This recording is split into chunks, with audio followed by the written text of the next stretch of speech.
Magandang hapon po sa inyong lahat at binabati ko kayo sa pangalan ng ating Panginoong Jesucristo na siya nating manunubos sa tagapagligtas. Isang mapagpalang hapon sa inyo. Tumaasa po ako na patuloy po natin pag-ingatan ang ating sarili sa mga panahon ito na kung saan ECQ na naman at maaari sa mga kapatiran ko na hindi pa nababarakunahan isang pagkakataon ito para magpabakuna kayo sapagkat hanggang ngayon po talagang abala ang iba-ibang bayan sa pagbabakuna sa ating mga kababayan para makaiwas po sa napakasamang epekto nitong COVID nito sa isang tao. Nagpapasalamat ako sa Panginoon at muling may papahayag ang salita ng Diyos sa hapong ito at naway nasundan niyo po kaninang umaga yung pangangaral natin ng salita ng Diyos. Ngayong hapon po, kagaya po ng ating palagi ang mensahe sa hapon o yung serye na mahal ng Panginoon ng Iglesia, dapat tayo rin. Ito po yung ika-25 na sa ating pag-aaral ng seryeng ito at malamang po dito po magtatapos yung ating pag-aaral sa seryeng ito na mahal ng Panginoon ng Iglesia, dapat tayo rin. At nakita nyo naman po sa ating mga pag-aaral kung paano binibigyan natin ng malaking pagpapahalaga ang pag-ibig ng ating Panginoong Diyos sa Iglesia, sa Iglesyang lokal din, na kung saan tayo kaanib o kabilang at napakahalaga sa isang miyembro o kaanib ng isang Iglesyang lokal na maunawaan niya na napakahalaga nito sa ating kapanahunan at ito ang programa ng Diyos sa ating kapanahunan hanggang sa hinaharap, mga minamahal, na kunin tayo ng ating Panginoong Jesucristo bilang kanyang katawan at maikasal tayo sa kanyang muling pagbabalik. Sa pagkakataon pong ito, sa ating pong pagtutuloy ng pag-aaral na ito, ito po ang paksa na nais kong balangkasin natin at nais ko pong makinig kayong maigi sa pag-aaral na ito. Pero bago po ang lahat ay mananalangin po muna tayo. Isama natin sa panalangin yung pamangkin sa pinsan ni Brother Bok na ina-request po na ipanalangin natin na may dengue na, may COVID pa. At ganoon din si Ian Neblasa, isa sa mga kapatid natin sa pananampalataya, na napagmasdan ko rin ang paglaki ng batang ito at naging bahagi din ako ng buhay niya nung nagba-Bible study ako sa tahanan ng kanilang pamilya, Neblasa family, maging ng kanyang amang pumanaw at maging siya. Nagkaroon ako ng pagkakataon na maikasal ko siya nung panahon ng kanyang pag-aasawa. So, ipanalangin po natin siya dahil sa mga oras na ito nasa ospital siya at ganun din, may COVID in the same time, may dengue. Asymptomatic lang naman, pero mabigat dito yung may dengue po siya. So, Ian Neblasa po, sama natin sa prayer natin. Manalangin na po tayo mga kapatid at maumpisa na po natin ang pagbabalangkas nitong ating pag-aaral. Let us pray. Ama naming Diyos na nasa langit, ikaw na buhay na Diyos at makapangyarihan sa lahat. Nagpapasalamat po kami at meron kaming Diyos na malalapitan at matatawagan, mapupuri, madadakila. Sa hapong ito na kung saan meron pamamahayang ng iyong salita, dinadalangin ko po Panginoong Diyos na tulungan mo mga kapatid na makibahagi sa gawain ito, na makapakinig sila, maunawaan nila at maisabuhay ang mga ginintong aral mo mula sa iyong salita, na makakatulong sa amin, sa aming pang-araw-araw na pamumuhay. Sa oras ding ito, Ama, inilalapit ko po sa iyo yung request ni Brother Bok patungkol sa pamangkin ng kanyang pinsan. I just pray, O God, na bigyan mo ng healing ang katawan ng batang ito. Maging si Ian Neblasa, O God. Pinapanalangin namin at idinudulog namin sa luklukan ng iyong biyaya na pagalingin mo rin po sa kanyang karamdaman. Nilalapatan po siya ng mga lunas sa ospital. I just pray, O God, na ang tamang gamot sa kanyang kagalingan ang mailapat para agaran siyang gumaling. Bigyan mo rin po ng comfort ang kanyang mga mahal sa buhay, ang kanyang nanay na si Dr. Lydia, maging kanyang asawa, Panginoon Diyos, at mga anak. Salamat sa oras na ito na ipinagkaloob mo sa amin para kami ay makapanalangin sa aming mga kapatid na may mga pangangailangan ng tulong. And we're praying, O God, that This afternoon, isa na namang mapagpalang hapon ang magkakaroon kami sa pag-aaral namin ng salita mo. Salamat po, Diyos. Ikaw nawa, O Diyos, ang mawalhati sa aming pag-aaral na ito. Sa ngalan ng iyong anak na si Jesus. Amen. Muli, magandang hapon sa inyo. Ito po yung paksang tatalakayin natin. Kailan masasabi na tama na ang paglisan ng sa isang lokal na iglesia o pangkating pananampalataya na aking kinakaaniban? Kailan ko masasabi that it is enough, I need to leave, or ito na yung panahon na kinakailangan lisanin ko na ang iglesyang ito na aking kinaaniban?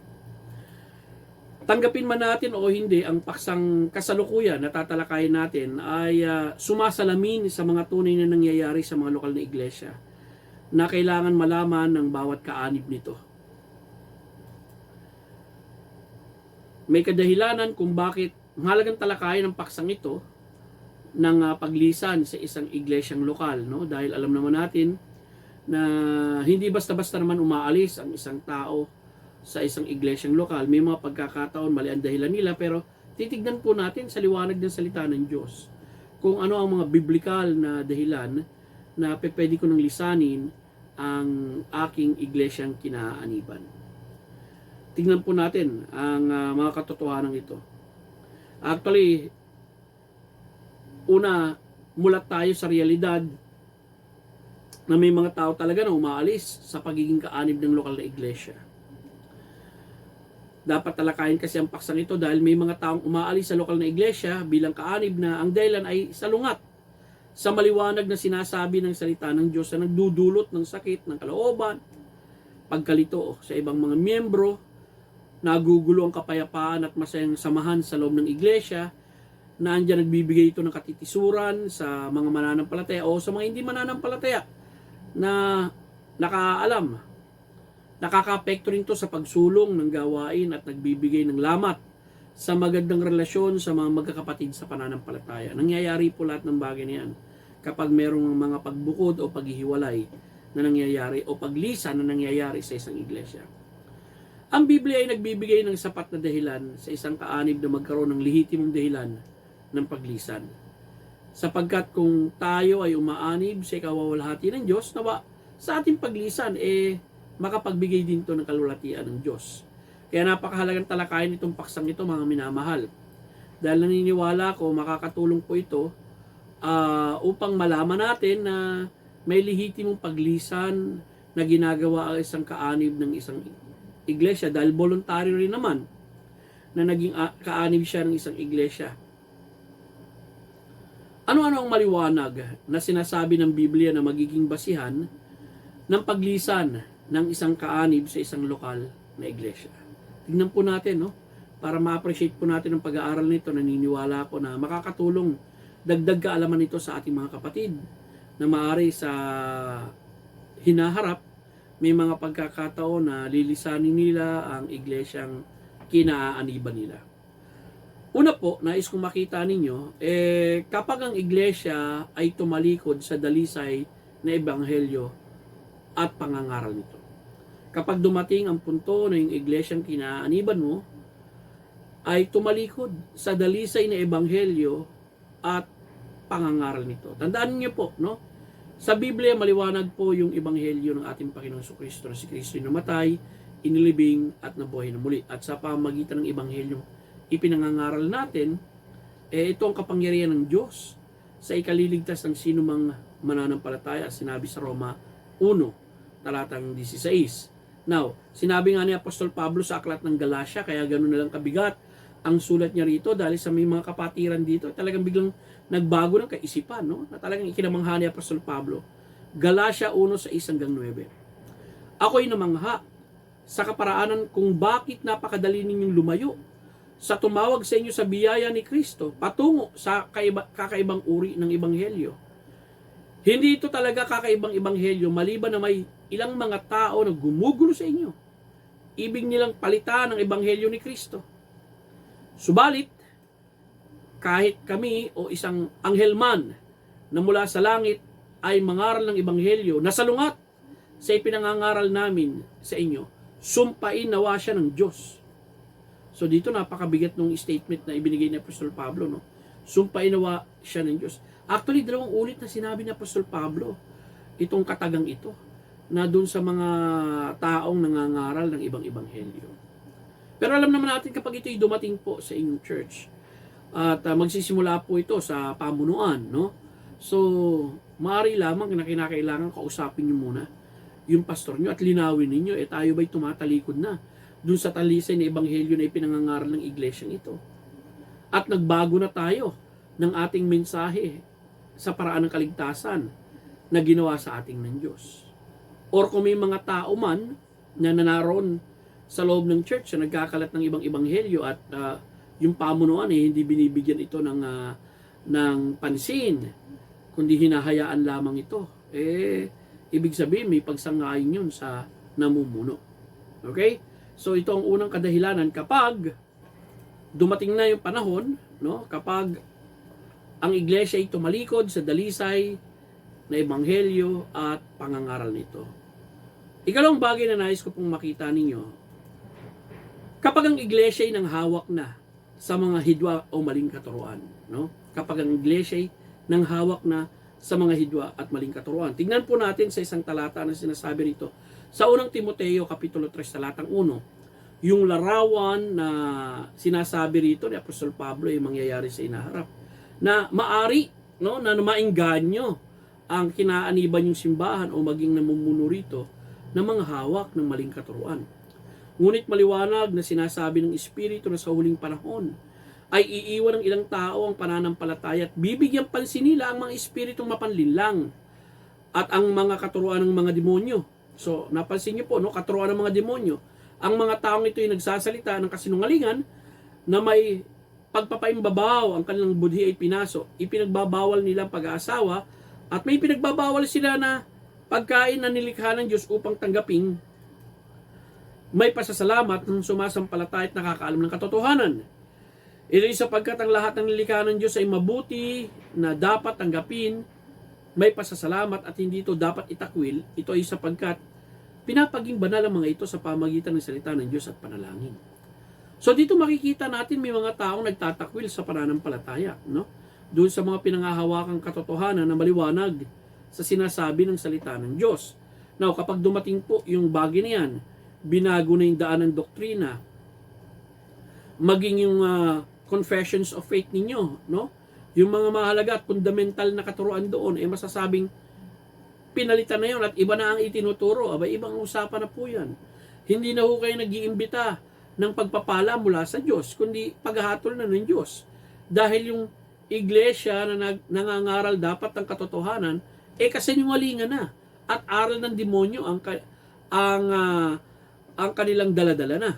Now, alam natin, maraming pangkating pananampalatayang nagkalat sa ilalim ng Kristiyanong pangalan. Pero, hindi po lahat ito nangangahulugan. Totoo ang kanilang ipinangangaral. Marami po rito, hidwa ang kanilang paniniwala. Now, kaugnay nitong nabanggit ko po, no, yung pangatlo na nais ko pong sabihin sa inyo, kapag ang iglesia ay nagbago na sa katuruan nito, na iba sa dating tama nitong pinangahawakan. Ibig sabihin, hindi lamang ang iglesia nito niyakap yung bago at maling paniniwala, kundi iniwan ito yung dati nitong pinangahawakang katotohanan. Yun na po yung panahon na gumawa tayo ng pagsusuri at pag-iisip. Pero mahalagang tanungin din po natin yung mga nagpapakalat itong maling aral at yung mga namumuno sa atin na bakit ganito na ang taglay-taglay nating katuruan at iba na doon sa ating tinatawag na confessions of faith or credo ng pananampalatayang pinangahawakan mula sa salita ng Diyos. Alam niyo mga kapatid, napakahalaga sa atin na bilang Kristiyano at bahagi ng isang iglesyang lokal, alam natin kung ano yung mga pinaniniwalaan natin mula sa salita ng Diyos. Dito sa Judas 1, may ganitong sinabi, no? Judas 3, actually. Wala naman kasing chapter 2 Mga minamahal, buong pagsisikap kong ninanais na sulatan kayo patungkol sa kaligtasang tinanggap nating lahat. Kailangan ko kayo at ipagtagubilin sa inyo na inyong ipaglaban ang pananampalatayang ipinagkatiwala minsan magpakailanman sa mga banal. So merong pananampalatayang pinagkatiwala minsan magpakailanman. Ito po yung mga pinaniniwalaan nating katotohanan sa Biblia na nakapaikot po ito sa napakalagang ebanghelyo ng ating Panginoong Jesucristo. Hindi lamang po yan yung mga katotohanang itinataguyod na tama na sinasabi ng salita ng Diyos. Judas 4, ito'y sapagkat lihim na nakapasok sa inyo ang ilang mga taong hindi makadiyos. Noon pang unay, nilagyan na sila ng tanda ng Diyos upang patawa ng parusa, pinalitan nila ng kahalayan ang biyaya ng ating Diyos. Ikinakaila nila ang natatanging Panginoong Diyos at ating Panginoong Hesukristo. So, pansinin nyo, no? Yung ulo ng iglesia, ikinaiila nila. Yung ulo ng iglesia na nagtuturo sa atin ng tamang pamumuhay, abay salungat dun ang ipinamumuhay ng mga tao sa iglesia. Now, ito po yung mga pangunahing pinaniniwalaan natin mula sa Biblia. Halimbawa, katulad po ng Trinidad. Isang Diyos, tatlong persona. Naniniwala po tayo sa Diyos Ama, Diyos Anak, at Diyos Espiritu. Hindi po tayo naniniwala sa tatlong Diyos. Naniniwala po tayo sa isang Diyos na sa tatlong persona. Kay Diyosan, no? Naniniwala po tayo sa katotohanan ng salita ng Diyos na ito po ang authority sa ating pananampalataya at pagsunod. Na dito natin makikilala yung Diyos na nagpapakilala sa atin mula sa kanyang salita. Andyan po yung alam natin yung kaligtasan sa ating Panginoong Jesucristo sa pamamagitan ng pananampalataya na siyang namatay sa atin, inilibing at nabuhay na muli. Klaro po sa atin yan, yung ebanghelyo, yung kapanganakan ng ating Panginoong, kapanganakang birhen ng ating Panginoong Jesucristo. Ibig po sabihin, wala pong bahid ng kasalanan ng ating Panginoong Jesucristo, kaya qualified po siyang tagapagligtas sa ating lahat. Siyang nagbayad ng ating mga kasalanan at yung kanyang pagkabuhay na muli. Kasi ito, mga himala ito na may mga tao ngayon tinututulan yung himala. Andyan po yung ebanghelyo, no? Andyan yung pamumuhay ng matuwid at banal ng isang Kristiyano, nandyan din po yung paniniwala natin sa paglikha ng Diyos sa sanlibutan ito. Hindi po evolution sa mga supernatural. Yung tinatawag nating himala, no? Yung iglesia na ibinigay sa atin ng Diyos, yung gawain ito. Of course, yung realidad na merong diablo, may katuruan nga yung diablo At magpahanggang ngayon siya ang ating kaaway siya ng Diyos. Andiyan yung pagbabalik muli ng ating Panginoon Diyos, yung paghatol na merong impyerno at yung paggagantimpala balang araw na merong langit na ibibigay sa atin at pagkakalooban tayo ng gantimpala ng Panginoon. Ito yung eternal destiny ng mga tao. Ito pong mga katuruang ito, maliwanag na sinasabi sa Biblia yan. Kapag dumating po yung isang iglesia, hindi na po naniniwala sa impyerno, maliwanag naman sinasabi na mayroong impyerno. Hindi na rin naniniwala na babalik na muli ang ating Panginoon Jesucristo. Teka, no? Una, suriin po muna natin ang Biblia. Tanungin niyo po yung namumuno kung yun na talaga ang tinitindigan ng iglesia at kung ito'y magiging klaro at sa pamagitan ng panalangin, talagang maliwanag na ang pangkating pananampalataya ninyong sinasamahan o iglesia ay tumatalikod na dun sa dating pinangahawakang katotohanan ito. Abay, masasabi natin, ito na yung panahon na kinakailangan lisanin na natin to. At umanib tayo sa isang pangkating pananampalataya na klaro na nagpapakita ng mahalagang katuruan ng salita ng Diyos. At nangyayari din naman itong pang-apat, no? Na nais makita ninyo. Kapag ang iglesia ay hinahayaan ang hayag na kasalanan ng pinuno at kaanib nito na hindi kinokompronta at dinidisiplina sa biblikal na pamamaraan. Abay, nangyayari po ito, mga kapatid, no? Na minsan, lalo na, nakikita mo yung mali sa ginagawa ng pamumuno. And yet, hayag na ito na nakikita ng iglesia, kaya lang nagbubulag-bulagan yung ibang mga miyembro. Ayaw komprontahin sang-ayon sa itinuturo ng salita ng Diyos. At minsan yung namumuno pa, abay talagang nagmamatigas. Ayaw mag-submit sa authority ng Word of God dahil siya nga ang namumuno no? At ganoon din sa mga miyembro na minsan talagang ayaw magpasakop sa disiplina. Maaring siya ang pinakamayaman doon sa loob ng iglesia na yun. May kapangyarihan siya. Yung buong angka niya na andon.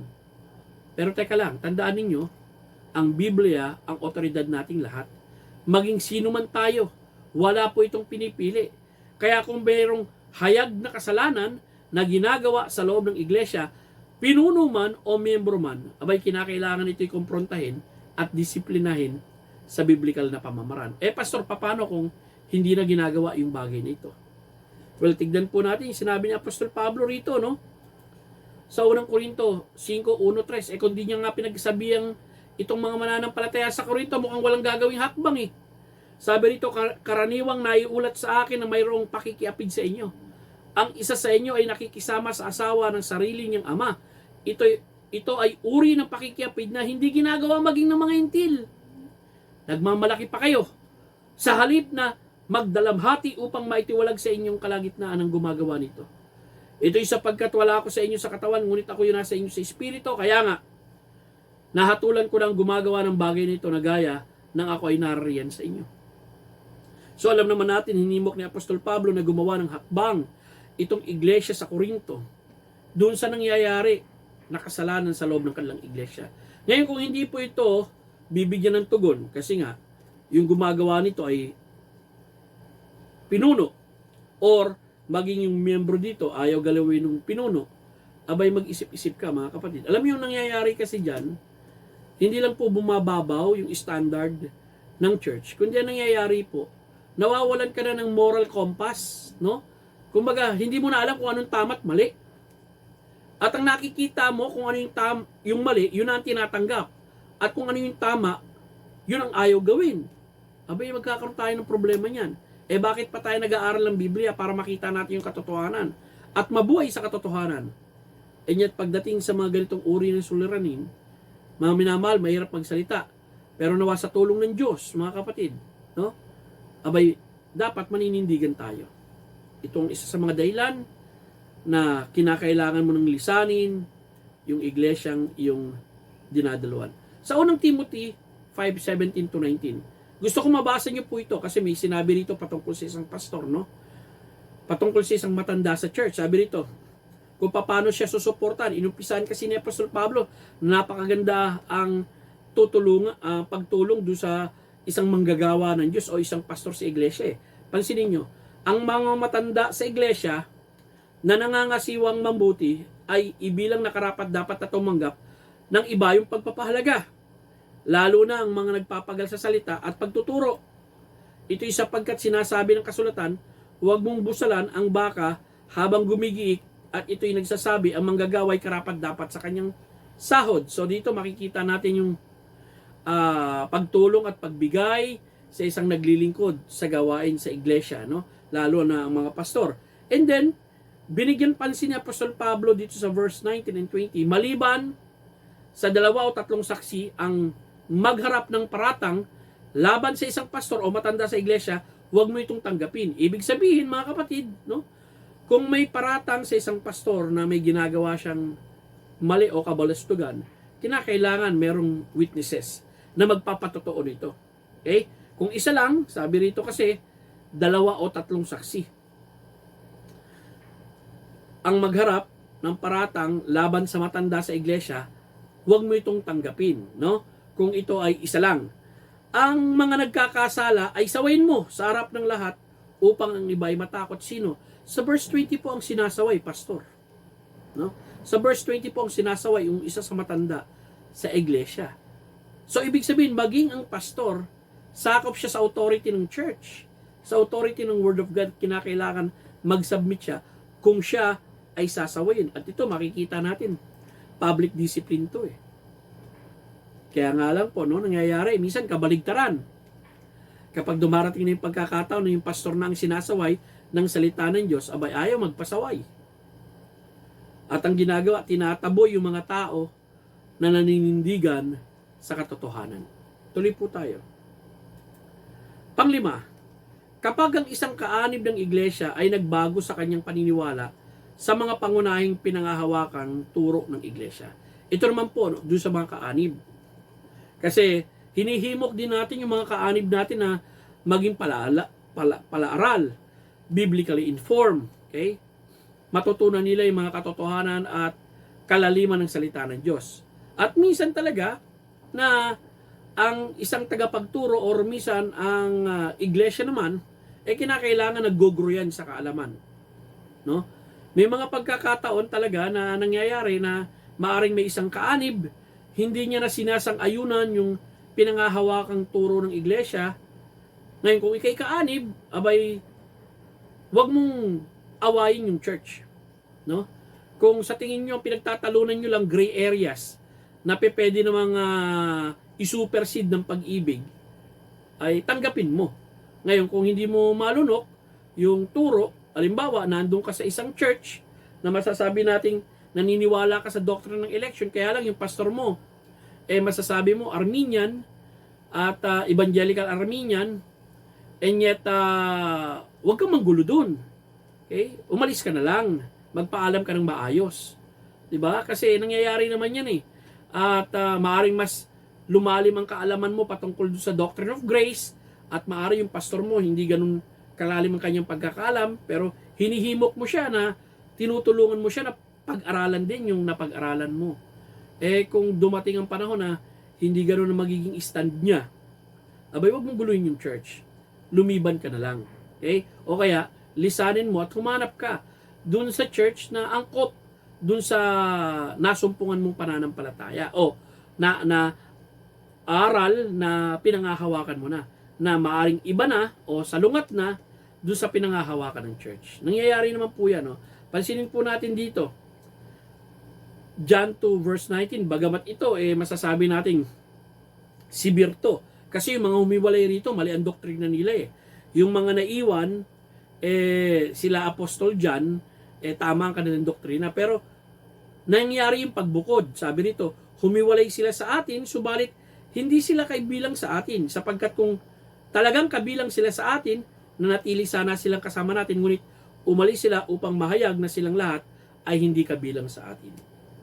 So, in principle, we can find here na kung ikaw ay masasabi nating salungat na o hindi mo na pinangahawakan yung pinangahawakan ng iglesia, at maaring hindi mo na malunok, maaring hindi naman talagang major doctrine your preference lang ang issue, maaari sa area ng music, okay, at hindi mo na malunok, abay, lumipat ka na ng church, no? At humanap ka ng church na sa tingin mo angkop yung pinangahawakan mong turo, kesa guluhin mo at magpakalat ka ng katuruan na iba sa pinangahawakan ng iglesia. Well, ako karanasan ko yan mga kapatid. Actually, yung una kong pinanggalingang Bible school, at in the same time, yung church sa unang pinanggalingan ko nung ako'y nakakilala sa Panginoon sa San Juan, naniniwala kami sa Universal Church, Spiritual Body of Christ. At magpahanggang ngayon, yun po ang pinangahawakan ko. Yung napunta po ako ng Bible Bap, of course, ang stand ni Pastor Lyons is opposite of that. Lagi po kasi niyang ipinangangaral talaga na there is no universal spiritual body of Christ.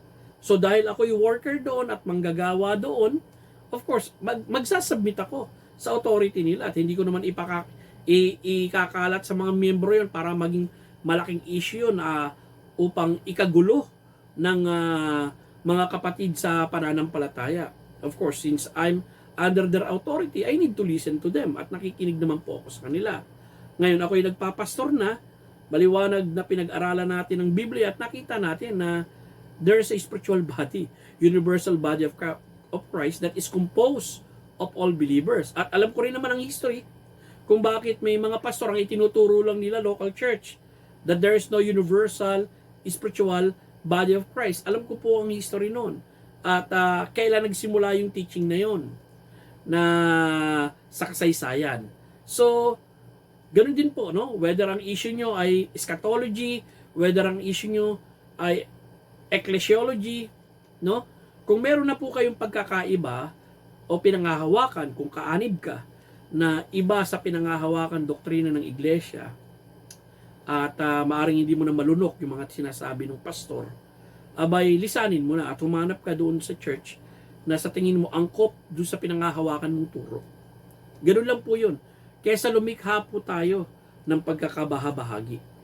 Kung ikay kaanib ng isang iglesia at mahal mo rin yung iglesyang inaaniban mo.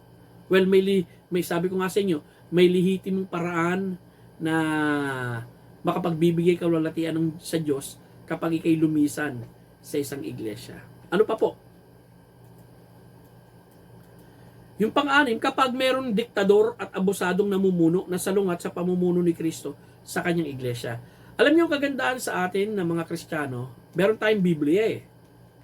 At sa Biblia, masasalamin natin kung anong uri na pamumuhay ang dapat meron ng isang Kristiyano. Or maging ang isang namumuno. At maging kung anong dapat pamamaraan ng pamumuno ang makikita natin sa iglesia. Ngayon, kung ito'y katangiang nito, makikita natin, katulad nung sinabi nga ni Apostol Pedro sa unang Pedro 5:2, no? Na sinasabi niya, pinamamanig kong pangalagaan ninyo ang kawanang na ipinagkatiwala sa inyo. Pangasiwaan ninyo sila. Sabi kasi ni Apostol Pedro, siya ay matanda rin, siya ay pastor din. At ang kausap niya rito, yung mga pastor sa iglesia. Pangasiwaan nyo sila, hindi dahil sa napipilitan kayo, kundi kusang loob. Hindi dahil sa kasakiman, sa pagkakamal ng salapi, sa masamang kaparaanan, kundi sa paghahangad makapaglingkod. At hindi bilang Panginoon ang inyong mga nasasakupan, kundi bilang huwaran sa inyong kawan. Sa pagparito ng Pangulong Pastol, tatanggap kayo ng hindi nasisirang putong ng kaluwalhatian. So dito, pinangangaralan yung mga matatanda sa iglesia, yung mga pastor sa iglesia. At sinabi nga sa verse 3, hindi bilang Panginoon ang inyong nasasakupan, kundi bilang huwaran sa inyong kawan. So tayo ring mga miyembro, no? Bilang mga miyembro ng church, makikita rin po natin kung ano bang uri ng pamumuno ang ginagawa ng pastor sa iglesyang lokal, no? At ito'y makakaapekto sa buhay ng miyembro. Kung nakikita nyo na kapag ang pastor ay diktador at abusadong na namumuno at salungat ang kanyang pamumuno sa kanyang iglesia, mga kapatid, kinakailangan ipag-pray mo o kausapin mo. Kung magagawa mong kausapin ng pastor at makikinig sa iyo mula sa salita ng Diyos, authority ng salita ng Diyos, pastor, may problema kasi ako eh. Bakit kasi ganito nagiging pamumuno mo? Na hindi nagre-reflect yung pamumuno ng ating Panginoong Jesucristo sa kanyang iglesia. Usually, minsan ang nangyayari po dyan, yung mga diktador at abusadong pastor, iniisip nila na lagi silang tama. At ang mga miyembro walang alam na kinakailangan magsunulan lang sa kanila na parang mga bulag. Abay, hindi po yun, no? Ang hamon nga natin sa bawat miyembro ng iglesia, lalo-lalo na sa Marikina Valley, maging maalam po kayo. Para matuto po tayo mag-discern. Hindi lamang po ng kapwa miyembro natin, maging ng mga taong mamumuno sa atin balang araw. Alamin natin yan sa katotohanan ng salita ng Diyos. What if, no, doon sa dati mong church, meron kang ganitong uri ng namumuno? Okay? Hahayaan mo na lang ba na ikaw ay mapasakop sa ganitong uri ng pamumuno? And it will affect you in your life. That you always feel abuse dahil nga, no, sa pagiging diktador o pagiging abusado, no, ng isang namumuno sa spiritual life natin. And then, nais kong makita ninyo mga kapatid, ang huling-huli. Dahil sa probidensya ng Diyos, ikaw ay nalipat ng lugar na malayo sa iyong iglesyang kinaaniban. May mga tao talaga, kahit malayo ang nalipatan nila, meron naman silang pamamaraan para makapunta ron sa church nila, may sasakyan sila, mas minabubuti nilang manatili din sa church. Pero kung mapupunta talaga sa malayo, napunta ka ng Bicol, napunta ka ng isang probinsya at doon ka na natili for life, abay umanib ka rin sa isang pangkating pananampalataya o isang iglesia na katulad ng iglesyang kinaaniban mo, na kung saan it is a healthy church. At of course, hindi po lahat ng iglesia perfecto. May mga iglesia na healthy at may mga unhealthy. And of course, all churches have problems. Ngayon, kung mapupunta ka sa isang church na maaring ang magiging comparison mo, mas maganda yung pinanggalingan mo noon, aba, intindihin mo na lang ang kanilang pagkukulang. At maging blessing ka doon sa lilipatan mong church. Maging kagamit-gamit ka sa Panginoon kung paano naging kagamit-gamit ka doon sa dating pinanggalingan mo. Ito pa ikapito, no? Dahil sa providensya ng Diyos, ikaw ay nalipat ng lugar na malayo sa iyong kinaaniban. Tignan po natin mga talata na may kinalaman sa providensya. Ang puso ng tao ang nagpapakunukala ng kanyang daan, ngunit ang Panginoon ang nangangasiwa ng kanyang mga hakbang. Sa puso ng isang tao, ang panukalay marami, ngunit ang layunin ng Panginoon ang siyang mananatili. Kawikaan 21:1-2, ang puso ng hari ay nasa kamay ng Panginoon na parang batis ng tubig. Ibinabaling niya ito saan man niya ibig. Matuwid sa kanyang sariling mga mata ang bawat lakad ng tao, ngunit tinitimbang ng Panginoon ang mga puso. Mga minamahal, ito yung mga talata sa Providensya. Yung uli-uli siguro passage na nais kong gamitin sa Gawa 18 verse 7. Alam naman natin si Apostol Pablo, member siya ng church at Antioch. Pero hindi po siya nanatiling membro doon kapag po siya nagsisimula ng gawain. Ibig po sabihin, nagiging member po siya nung church na kung saan naandun siya. Katulad po sa Korinto. Sinabi rito sa Gawa 18:7, umalis siya roon at dumating sa bahay ng isang lalaking nangangalang Husto. Siya ay sumasamba sa Diyos at ang bahay niya ay katabi ng sinagoga. Si Crispo na pinuno ng sinagoga at ang kanyang buong sambahayan ay nananampalataya sa Panginoon sa pamagitan ng pakikinig. Marami sa mga taga-Korinto ang sumampalataya at nabautismuhan. Kinagabihan, sinabi ng Panginoon kay Pablo sa pamagitan ng pangitain, huwag kang matakot kundi magsalita ka at huwag kang tumahimik. Ito'y sapagkat ako ay sumasa iyo at walang sino mang gagawa ng masama upang saktan ka, sapagkat marami akong mga tao sa lungsod nito. Siya ay nanatili roon ng 1 taon at 6 na buwan na itinuturo sa kanila ang salita ng Diyos. So ngayon, bagamat si Apostol Pablo member at church at Antioch, pero kapag napunta na po siya sa isang lugar, hindi na po siya member ng church at Antioch. Member na po siya roon saan? Doon sa church na kung saan naroon siya. Dito makikita natin mismo ang Diyos ang nagsabi sa kanya, manatili ka rito. At kung yung mapag-aaralan yung sulat ni Apostol Pablo sa Korinto, makikita nyo may say pa rin siya roon sa church na yun na kanyang sinimulan. At nais kong makita ninyo mga kapatid, may mga pagkakataon through providence, pag-angat sa buhay natin, pinaunlad tayo ng Diyos, nakabili tayo ng lupa't bahay sa malayong lugar, pero nawaka kung kayo lilipat, hinihimo ko kayo na sana doon sa lilipatan nyo may church. Doon sa pupuntahan nyo may church. Huwag nyo hayaan na manlamig ang inyong spiritual life dahil maganda nga yung bahay na nalipatan mo, 10 kilometro naman ang layo. Doon sa simbahan madadaluhan mo, talagang manghihina ang kalooban mo na pumunta sa simbahan. Okay? I-consider po natin yan. Kung tayo po ililipat ng ibang lugar, i-consider ninyo saan ba ang pinakamalapit na Baptist church dito or isang local church, biblical church na madadaluhan ko ng aking pamilya. Mga minamahal, ito po yung 7 bagay na nais kong pong makita ninyo na makikita natin sa Biblia na may lehitimong paglisa na ginagawa minsan ang isang tao sa isang church. Makikita rin natin na may paglisa na ginagawa ang isang tao na mali. May mga pag-uugali siya na kapag siya'y lumisan, mali ang kanyang pag-uugali. Baka matalakay ko yun, no? Siya nga pala, akala ko, huli na ito, no? Kasi paglisan ng tinatalakay ko. Meron pa palang mga paksa bukod sa paglisan. Ano ang dapat na pag-ugali ko kapag ako'y lumisan ng church? Okay? Magandang, ano bang damdamin ang dapat ang taglayin ko kapag ako'y lumisan ng church? Ngayon, ito po yung mga maaaring masasabi natin, biblical reasons, no? Kapag dumating yung panahon, nag-decide na ako na lumisan ng simbahan. Kapag ang iglesia ay tumalikod sa dalisay na ebanghelyo at pangangaral nito, kapag ang iglesia ay nanghawak na sa mga hidwa o maling katuruan, kapag ang iglesia ay nabago na sa katuruan nito na iba sa dating tama nitong pinangahawakan, kapag ang iglesia ay hinahayaan ang hayag na kasalanan sa pinuno at kaanib nito na hindi kinokompronta at dinidisiplina sa biblikal na pamamaraan, kapag ang isang kaanib ng iglesia ay nagbago ng kanyang paniniwala sa mga pangunahing pinangahawakan turo ng iglesia, mas mabuti sa kaanib na yun na lumisan na lang kaysa lumikha siya ng pagkakabahabahagi sa turo sa loob ng iglesia.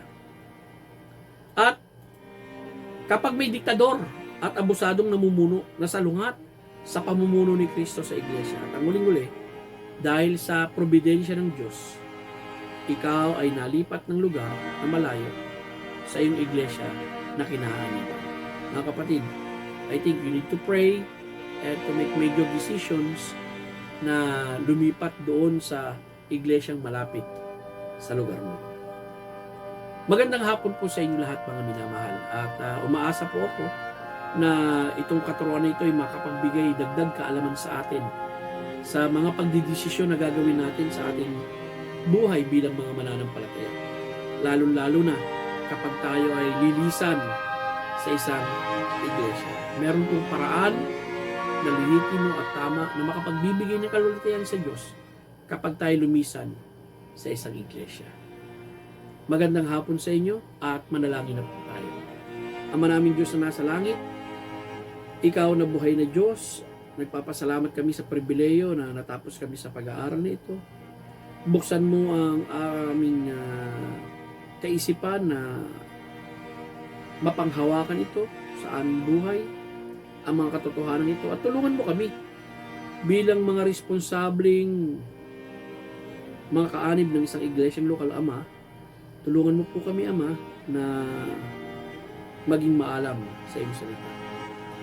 Mahal namin ang aming Panginoong Kristo, napakahalaga ng kanyang iglesia. Marapat lamang, Panginoong Diyos, bilang kaanib ng iglesia, malaman namin ang mga katotohanang nakapaloob dito. Salamat, Ama, sa iyong pag-ibig sa amin. Salamat, Ama, sa linggong pakikinig ng iyong salita at panahon ng pagsamba ng iyong mga anak. Lahat pong ito'y dalangin namin sa iyo, Diyos, sa ngalan ni Kristo Jesus, na aming Panginoon tagapagligtas. Amen. Magandang hapon po sa inyo lahat, mga kapatid.